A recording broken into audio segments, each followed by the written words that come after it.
I'm a handbag designer. I'm also the mother of a 13-year-old son and a 22-year-old stepson.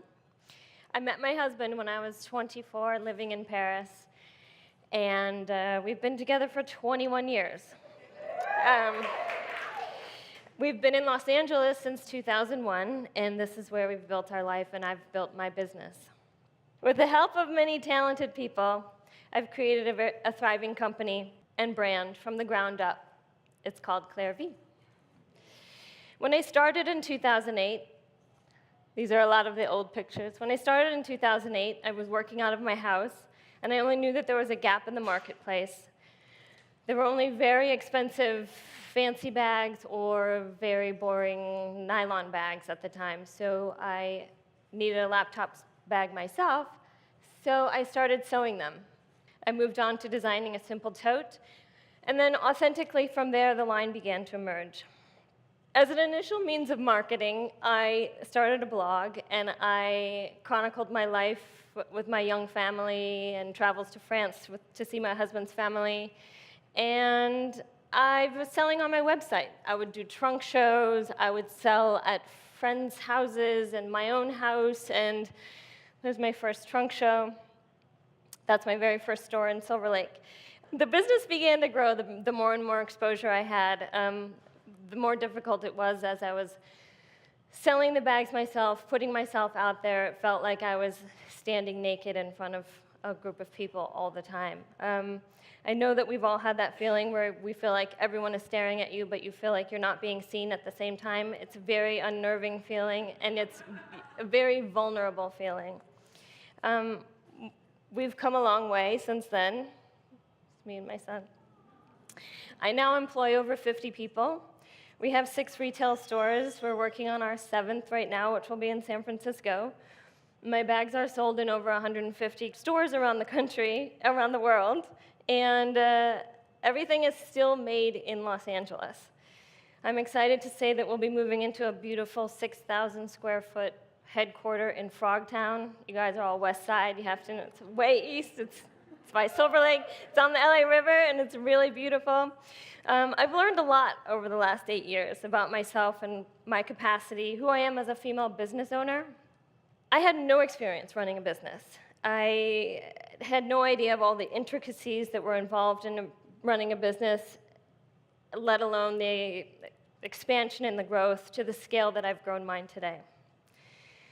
Learning how to stand proudly in all that I have accomplished, taking ownership for it, and being able to share the process with others has been hard, but well worth it.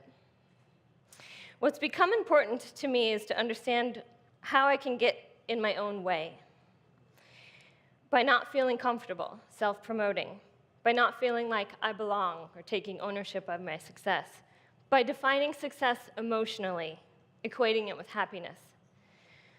Discovering these things was important to me so I could figure out how I could get out of my own way.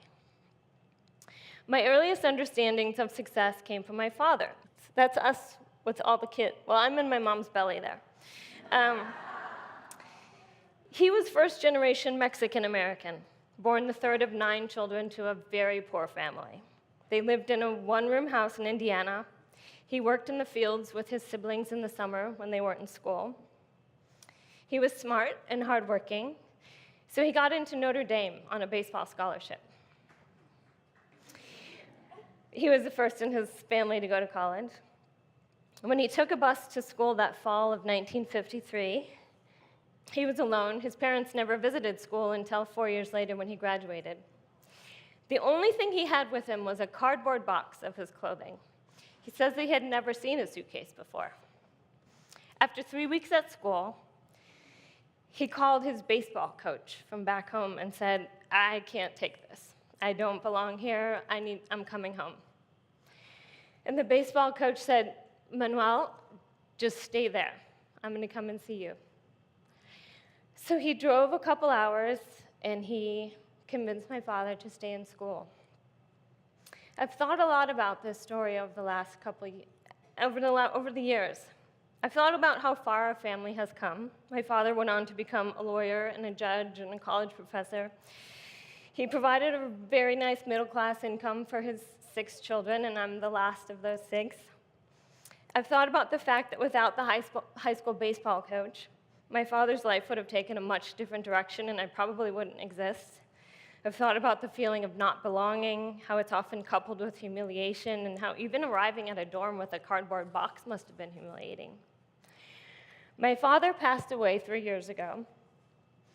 We were very close, and along with my mother, they instilled very deep values of hard work, justice, humility, and equal rights. It's something I try very hard to bring into the way I work and conduct my life. Even in achieving very high levels of external success, he always was very conscious of where he came from, what he did to get there, including the many people that helped him along the way. He was one of the most humble men you would ever meet. He fought racism and bigotry, and I imagine he often felt alone in his career. What he taught me was to never give up, even when I don't know how I'm going to get to the other side. He taught me that material things I achieved were not necessarily the measure of my success. It was the work that I did, the way I treated others, and the mark that I left behind. One thing regarding my dad's story that I hadn't thought about until I was thinking about doing this talk was the fact that as an outsider, minority, probably the only Mexican at Notre Dame at that time, he struggled with owning, belonging in his own success. And as a woman in business, it's amazing how much I can relate to this. This feels particularly relevant as we are watching history being made, glass ceilings being shattered for the first female presidential nominee. It's a terribly exciting time, especially for women, and yet it's remarkable to watch the prevalence of double standards and sexism, the many pitfalls and challenges that being a woman, even in these modern times, can present. I had an experience recently. It's Vanity Fair. I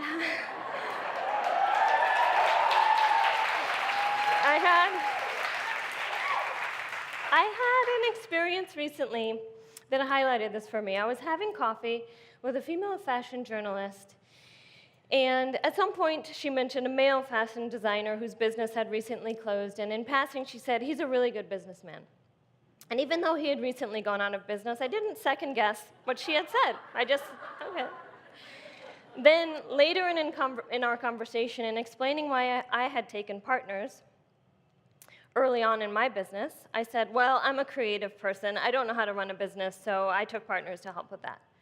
Now, let's be clear. I sold 40% of my company to partners who live out of state in 2012. They're extremely helpful with certain things, and I'm very grateful to have them, but I run my company, and I have 6 successful stores, an e-commerce site, employ over 50 people, and we proudly manufacture everything in Los Angeles. And because of that, all of our factories are hiring people, and they're increasing their labor forces. So guess what? I do know how to run a business. I didn't even realize what I'd done until after our meeting was over. It was one of those moments where you come up with the perfect thing to say only after. And I thought, why did I do that? Why did I believe, with no question asked about the male designer and the now shuttered company, that he was a good business person, while I stated with no qualm or hesitation that I'm not? I was frustrated and angry with myself that I had sold myself short like that, in front of a journalist, no less. I realized that I had, in that moment in conversation, given away my own power and success. I didn't stand up for my own accomplishments, and that was my own doing.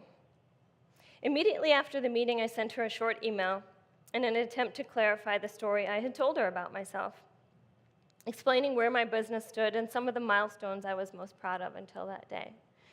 Why couldn't I have been more self-aware of my own successes in that moment? What made me feel the need to downplay my accomplishments?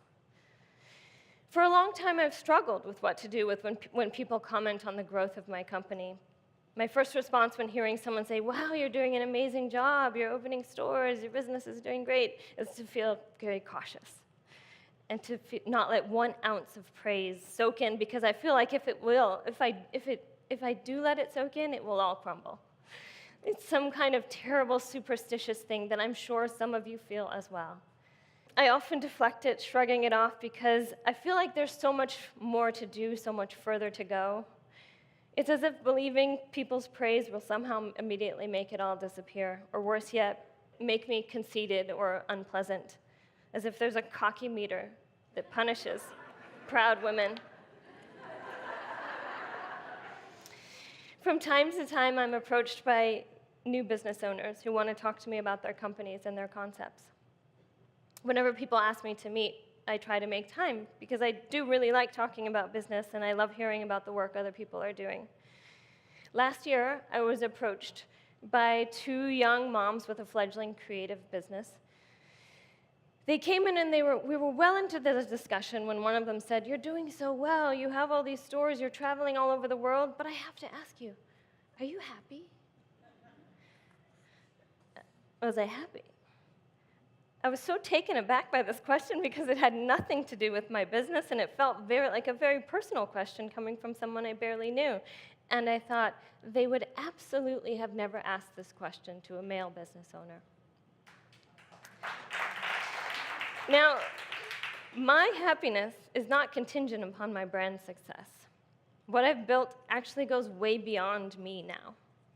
It's hard to pinpoint the moment in the growth of a business where it becomes larger than the founder. It becomes about the employees and the message and the culture, the product, everything else that the owner has helped to build. I can't pinpoint when that happened with Clare V, but I know it's so much bigger than me right now. So business can't be tied to my own personal happiness. I have to find that elsewhere. Don't get me wrong, I love my business. I love going to work every day, and I think we do a stellar job in this retail and design landscape, and there's no one else doing what we're doing. I believe in it with all my heart, but that doesn't mean that I don't constantly have to face my own fears, insecurities, and doubts. I firmly believe that in business we cannot measure our own success by happiness alone, or even think that financial or external success will make us feel fulfilled or happy. Like my dad proved to me, success is about the fight, the struggles, the failures, and the fears, and the ability to stand back up. It's about staying on course, no matter how uncomfortable it may be, and finding a way to stay authentic to your vision. The more I've grown and thought about it, the more I've come to believe that success is not something you can define emotionally. It's defined by the actions I take to move myself in business and collaborators and employees and customers forward. It's fueled by a desire to take my place in a world that's been traditionally dominated by men and contribute to making a difference in the world of work, especially for women, those who stand beside me and those who come after me. Was I happy? I didn't know how to answer the woman's question. Did she want me to say that I was miserable and that mine was a cautionary tale?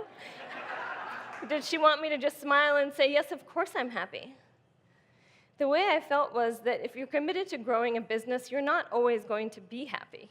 And for living in a culture that is obsessed with feeling better and happier, that's not a comfortable place to be. When you build a brand, you aren't always going to feel like you belong or you fit in. You're going to have to put yourself in uncomfortable situations time and time again. You're going to have strong beliefs, not only in yourself, but in the brand that you've built, even when it's not popular. So consider what we give up when we don't stand for our own successes, when we don't feel worthy, when we stake our personal happiness on every measure of success in our business. Those are the moments when it's essential to become your own baseball coach and listen to that voice that tells you to stay in the game.